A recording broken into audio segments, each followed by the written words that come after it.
Hi అండి, welcome to ఒక మాట చెప్పన. నేను మీ లక్ష్మి. ఈరోజు మనం వంట వర్క్లో చింతపండు పప్పు అండి.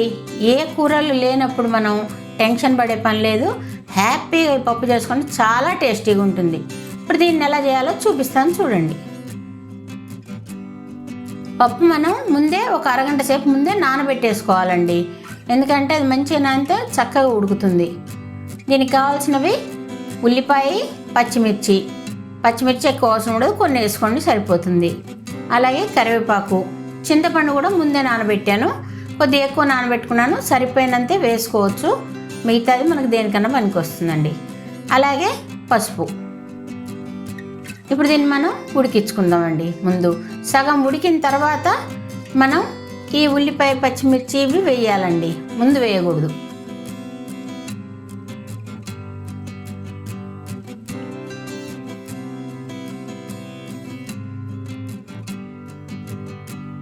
ఇది సగం ఉడికాకే వేయాలి, అది మాత్రం గుర్తుంచుకోండి, ముందే వేసేస్తే బాగుండదు. ఇప్పుడు దీంట్లో మనం పసుపు వేసేసుకుందాము. చూడండి, ఇది సగం ఉడికిపోయింది. ఇప్పుడు దీంట్లో వేసాను ఉల్లిపాయ, పచ్చిమిర్చి.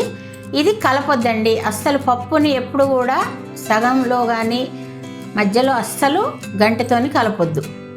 మూత కూడా నిండుగా పెట్టకండి, సగం పెట్టి ఉంచండి, ఇట్లా కొంచెం ఓరగిలి పెట్టి ఉంచండి, ఎందుకంటే పొంగుతుంది కాబట్టి.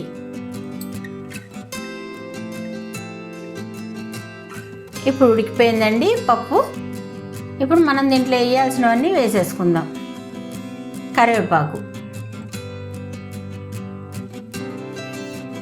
అలాగే చింతపండు కూడా నేను కొద్దిగా గుజ్జు తీసుకున్నాను, అది వేసేస్తున్నానండి.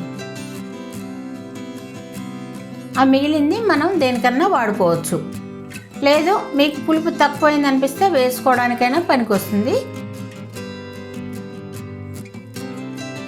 ఇప్పుడు దీంట్లో తగినంత కళ్ళుప్పు వేసేసుకోండి. మీకు తెలుసు కదా, మెత్తటుప్పు ఎప్పుడు కూడా గ్రేవీలో కానీ ఏదన్నా లిక్విడ్గా ఉన్న వాటిలో వేయకూడదు. అలాగే తగినంత కారం, మనం పచ్చిమిర్చి వేస్తాం కదా, దాన్ని బట్టి చూసుకొని కారం వేసుకోండి. ఇది ఒక్కసారి కలిపేసుకుందాం.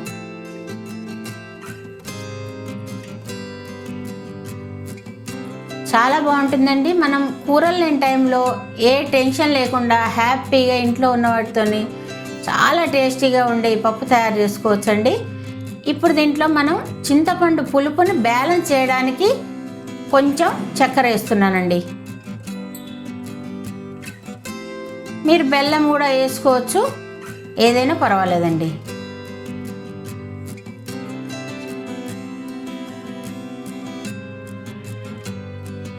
ఇప్పుడు దీన్ని సన్నటి సగం మీద అట్లా ఉంచుదామండి. ఇప్పుడు పోపు వేసేసుకుందాం. ఇంట్లో తగినంత మనం నూనె వేసేసుకుందామండి.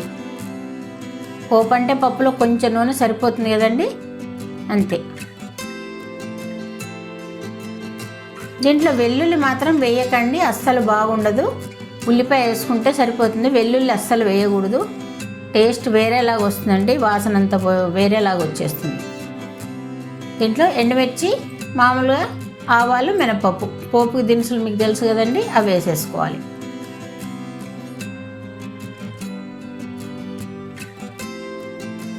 కొంచెం ఎర్రగా అయ్యాయి కదా, ఇప్పుడు మనం ఇంగు వేసేసుకుందాం.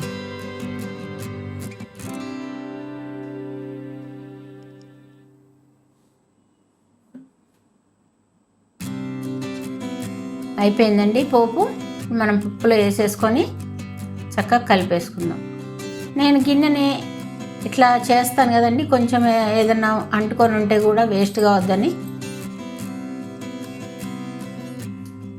సో పప్పు అయిపోయిందండి, చాలా టేస్టీగా ఉంటుంది. మీరు తప్పకుండా ఇంట్లో ట్రై చేయండి. అలాగే నా కామెంట్స్లో ఎలా వచ్చిందో కూడా ఒక్కసారి పెట్టండి. ఇప్పుడు మీరు తీపి వద్దు అనుకుంటే చింతపండు పులుసు కొంచెమే తీసుకోండి.